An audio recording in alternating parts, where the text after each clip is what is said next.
जय गुरुदेव। स्वागत है आपका दिन 6 पर मिरर वर्क के खुद से प्रेम करो लुइस हे की बुक रीडिंग पर। आज का विषय है अपने अंदर के आलोचक को बाहर निकालना। आज आप स्वयं को आंकने की और आत्मालोचन की आदत से मुक्त होना तथा स्वयं को कम समझने की आवश्यकता से आगे निकलना सीखेंगे। आज अपने आईने में देखकर कुछ पल स्वयं को बधाई देने के लिए निकालें।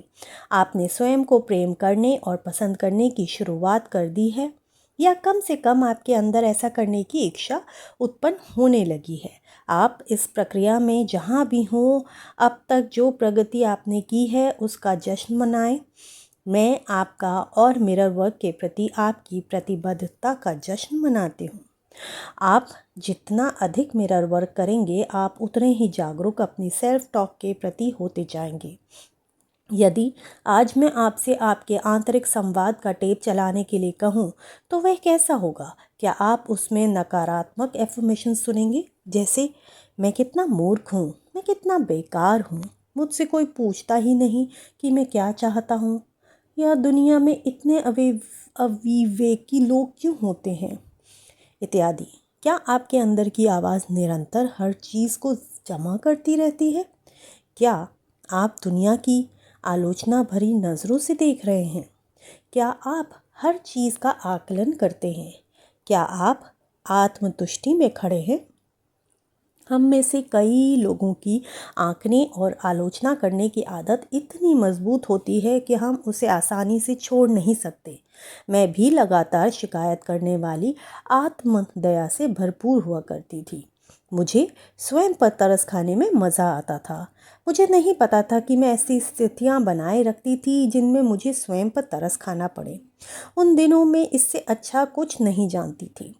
आपका मिरर वर्क करना इतना महत्वपूर्ण इसलिए है क्योंकि यह आपको आकलनों और नकारात्मक सेल्फ टॉक के प्रति तीव्रता से सचेत करता है और जल्दी से जल्दी आपके अंदर के आलोचक को बाहर निकाल देता है। आप तब तक अपने प्रेम को नहीं कर पाएंगे प्रेम जब तक आप स्वयं को कम समझकर जीवन को खराब करने की आवश्यकता से आगे नहीं निकल जाएंगे। एक नन्हे बच्चे के रूप में आप जीवन के प्रति कितने खुले हुए थे। आप दुनिया को आश्चर्य की नज़रों से देखते थे। जब तक कोई चीज़ आपको डराती नहीं थी या कोई आपको नुकसान नहीं पहुंचाता था, तब तक आप जीवन को उसी रूप में स्वीकार कर लेते थे जैसा वह था। आगे जाकर जब आप बड़े हुए, आप लोग दूसरों के विचार स्वीकार करने लगे और उन्हें अपने विचार बनाने लगे।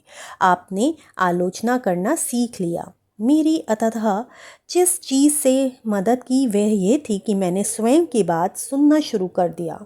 मैं अपने अंदर के आलोचक को जान गई और मैंने अपने आत्म आलोचना को बंद करने की और काम करना शुरू कर दिया। मैंने अपने आईने के सामने सकारात्मक एफर्मेशंस बोलने शुरू करिए, बिना वास्तव में जाने कि उनका मतलब क्या था। मैं बस उन्हें बार बार बोलती ही गई। मैंने आसान एफर्मेशन से शुरुआत करी। मैं स्वयं को प्रेम करती हूँ, मैं स्वयं को पसंद करती हूँ। फिर मैं इनके साथ आगे बढ़ी। मेरे विचार मायने रखते हैं। मैं स्वयं की आलोचना करने की आवश्यकता को मुक्त कर रही हूँ। मैं दूसरों की आलोचना करने की आवश्यकता को मुक्त कर रही हूँ। कुछ समय बाद मैंने ध्यान दिया कि सकारात्मक बदलाव आने लगे थे। जब आप अपने भीतरी आलोचक को बाहर निकालने की ओर काम करेंगे, तो आपको भी बदलाव नज़र आने लगेंगे। मेरा मानना है कि आलोचना से हमारी आत्मा मुरझाने लगती है। यह मैं किसी काम का नहीं हूँ की धारणा को पुष्ट करती है। ये निश्चित रूप से हमारा सर्वश्रेष्ठ बाहर नहीं लाती, लेकिन जब आप अपने भीतरी आलोचक को बाहर निकालते हैं, तो आप अपने उच्च स्व के संपर्क में आ जाते हैं। तो आइए जांच करें, क्या आप अपने मन में सकारात्मक एफर्मेशंस का टेप चलाना सीख रहे हैं? क्या आप अपने विचारों पर ध्यान देकर नकारात्मक विचारों को सकारात्मक एफर्मेशंस में बदल रहे हैं? मिरर वर्क करने से आप अपनी अंदरूनी आवाज़ के प्रति और जो बात आप स्वयं से करते हैं उसके प्रति अधिक सचेत हो जाएंगे। फिर आप हर समय अपने पर बात लेने की आवश्यकता से मुक्त हो पाएंगे। और जब आप ऐसा करेंगे तो आप देखेंगे कि आप अब दूसरों की अधिक आलोचना नहीं करते। जब आप जैसे हैं वैसे ही स्वयं को स्वीकार कर लेते हैं, तब आप स्वचालित रूप से दूसरों को भी वैसे ही रहने देते हैं जैसे वे हैं। फिर उनकी छोटी छोटी आदतें आपको ज़्यादा परेशान नहीं करती। आप दूसरों को जैसा आप चाहते हैं वैसा देखने की आवश्यकता को अपने अंदर से निकाल देते हैं। फिर जब आप दूसरों को आंकना छोड़ देते हैं तो वे भी आपको आंकने की आवश्यकता से मुक्त हो जाते हैं। हर कोई मुक्त हो जाता है। हमारी भावनाएं हमारे विचारों की क्रियाएं हैं। हमें उनके प्रति कोई शर्म या अपराध बोध महसूस करने की आवश्यकता नहीं है। यह एक उद्देश्य की पूर्ति करता है। और जब आप अपने मन और शरीर से नकारात्मक विचार बाहर निकालते हैं तो आप अपने भीतर दूसरी अधिक सकारात्मक भावनाओं और अनुभवों के लिए जगह बनाते हैं। आइए अफर्म करते हैं, अब मेरे लिए अपने भीतरी आलोचक को बाहर करके प्रेम की ओर बढ़ना सुरक्षित है। तो दोस्तों, आज का आपके छठे दिन का अभ्यास ये है कि आप आईने के साथ एक ऐसे शांत स्थान की तलाश करें जहां आप सुरक्षित महसूस करें और कोई आपके काम में विघ्न न डाले। आईने में देखें, सीधे अपनी आँखों में देखें। यदि आप अभी भी ऐसा करने में असहज महसूस करते हैं तो अपने मुंह या अपनी नाक पर ध्यान केंद्रित करें। अपने भीतरी बच्चे से बात करें। आपका भीतरी बच्चा बढ़ना और खिलना चाहता है और उसे प्रेम, स्वीकृति और प्रशंसा की आवश्यकता है।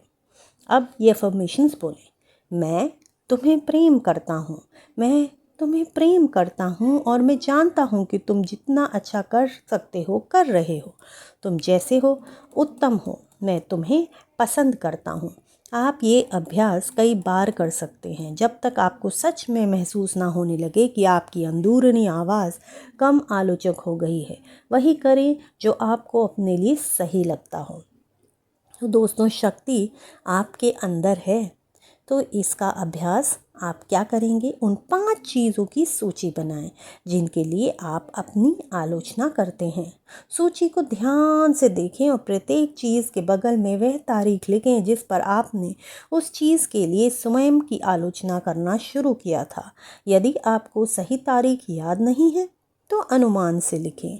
क्या आपको ये देखकर आश्चर्य हो रहा है कि आप कितने दिनों से स्वयं की आलोचना कर रहे थे?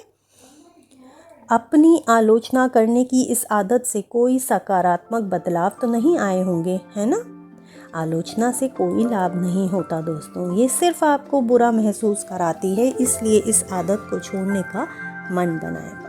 तो अपनी सूची के 5 आलोचनाओं को सकारात्मक एफर्मेशंस में बदलें। इस सूची को अपने साथ लेकर चलें। जब आपको लगे कि आप आलोचनात्मक हो रहे हैं तो एफर्मेशंस की सूची को निकालें और 2-4 बार पढ़ ही डालें। इससे भी बेहतर होगा यदि आप इसे अपने आईने के सामने ज़ोर ज़ोर से पढ़ें। तो दोस्तों, आज का हॉट थॉट ऐसा है, मैं जैसा हूँ बिल्कुल उसी रूप में स्वयं को प्रेम करता हूँ और स्वीकार करता हूँ। क्या है?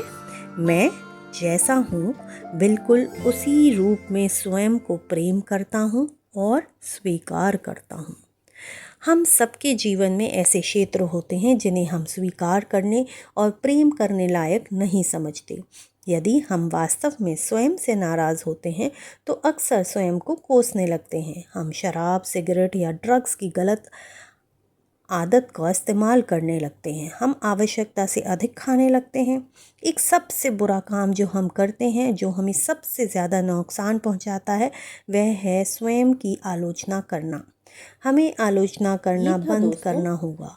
एक बार जब हम स्वयं की आलोचना करने की आदत को छोड़ देंगे तो आश्चर्यजनक रूप से दूसरों की आलोचना करना भी बंद कर देंगे। हम समझते हैं कि प्रत्येक व्यक्ति हमारा प्रतिबिंब है और जो चीज़ हम दूसरों में देखते हैं वे हम स्वयं में भी देख सकते हैं। जब हम किसी की शिकायत करते हैं तो वास्तव में हम अपनी शिकायत कर रहे होते हैं। जब हम स्वयं को वास्तव में स्वीकार और प्रेम कर पाएंगे तो शिकायत करने के लिए कुछ नहीं रह जाएगा। हम स्वयं को चोट नहीं पहुंचा सकते और हम किसी और को भी चोट नहीं पहुंचा सकते। तो आइए प्रण लेते हैं कि हम किसी बात के लिए स्वयं की आलोचना नहीं करेंगे।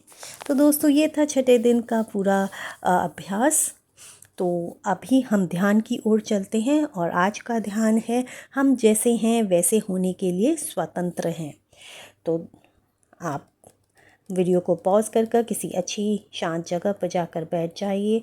रीढ़ की हड्डी को सीधा करिए, शरीर को ढीला छोड़िए। एक गहरी सांस लीजिए और सांस को धीरे धीरे बाहर निकालिए। एक गहरी सांस अंदर और सांस को धीरे धीरे छोड़ते हुए अपने मन से सारे विकारों को बाहर जाता महसूस करिए। एक और गहरी सांस अंदर, अपने शरीर का सारा वज़न छोड़ दीजिए और अपने दिमाग का भी जो भी आलोचना है आपके मन में, अपने मन में जो भी विकार हैं उन्हें धीरे धीरे हर सांस के साथ बाहर जाता हुआ देखिए। धीरे से सांस अंदर लीजिए और मुंह से छोड़िए। अपने आप को आरामदायक अवस्था में पहुंचाइए। आपका शरीर का एक एक अंग शीतल होता जा रहा है। संपूर्ण होने के लिए हमें स्वयं को पूर्ण रूप से स्वीकार करना चाहिए। स्वीकार कीजिए। इसलिए अपने दिल के दरवाजे खोल दें और अपने हर हिस्से के लिए उसमें ढेर सारी जगह बनाएं। वे हिस्से जिन पर आपको गर्व है, वे हिस्से जो आपको लज्जित करते हैं, वे हिस्से जिन्हें आप अस्वीकार करते हैं और वे हिस्से भी जिन्हें आप सबसे ज़्यादा प्रेम करते हैं।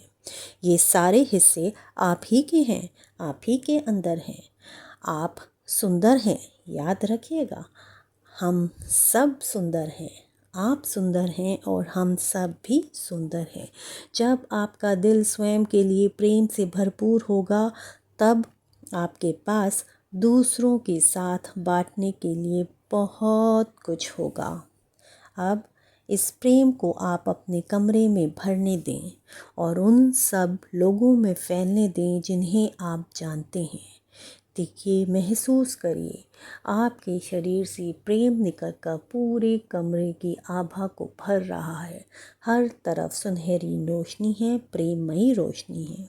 मानसिक रूप से आप उन लोगों को कमरे के मध्य में रखें जिनकी आप परवाह करते हैं, ताकि वे आपके दिल से छलकते प्रेम को प्राप्त कर सकें। अब इन सब लोगों के अंदर के बच्चों को ऐसे नाचता देखें जैसे बच्चे नाचते हैं, कूदते हैं, चिल्लाते हैं और कलाबाजियाँ खाते हैं, खुशी से भरे हुए हैं। अपने अंदर के बच्चे को सर्वश्रेष्ठ रूप में अभिव्यक्त करते हुए और आप अपने अंदर के बच्चे को दूसरे बच्चों के साथ खेलने के लिए जाने दें, छोड़ दें, खुला छोड़ें, खेलिए सबके साथ। अपने बच्चे को नाचने दें, अपने मन के बच्चे को सुरक्षित और स्वतंत्र महसूस करने दें। अपने अंदर के बच्चे को वह सब बन जाने दें जो वे कभी बनना चाहता था। आप सब सुंदर हैं, बिल्कुल स्वतंत्र हैं, छोटे बाल स्वरूप में हैं और बिल्कुल उनकी तरह कोमल और खुश हैं। आप श्रेष्ठ, संपूर्ण और परिपूर्ण हैं तथा आपकी अद्भुत दुनिया में सब कुछ अच्छा है और यही सच है, परम सच है। प्रेम ही परम सच है। सब कुछ अच्छा है, सुंदर है, सच्चा है। महसूस करिए, एक एक कण में महसूस करिए। शांति से एक एक पल को महसूस करिए, एक एक खुशी को महसूस करिए, एक एक रोम छिद्र में प्रेम को महसूस करिए। जब भी आपका मन करे तब आप अपने शरीर में वापस लौट आएं, शरीर के प्रति सचेत हो जाएं, सजग हो जाएं। धीरे से अपनी आँखों में, हथेलियों में, पैरों में हरकत करने की कोशिश करें। जब भी मन करे अपनी हथेलियों को रगड़कर गर्मी उत्पन्न कर अपनी आँखों पर उन्हें रखें और उनकी आभा को महसूस करते हुए, प्रेम को महसूस करते हुए एक लंबी गहरी मुस्कुराहट के साथ अपनी आँखें धीरे से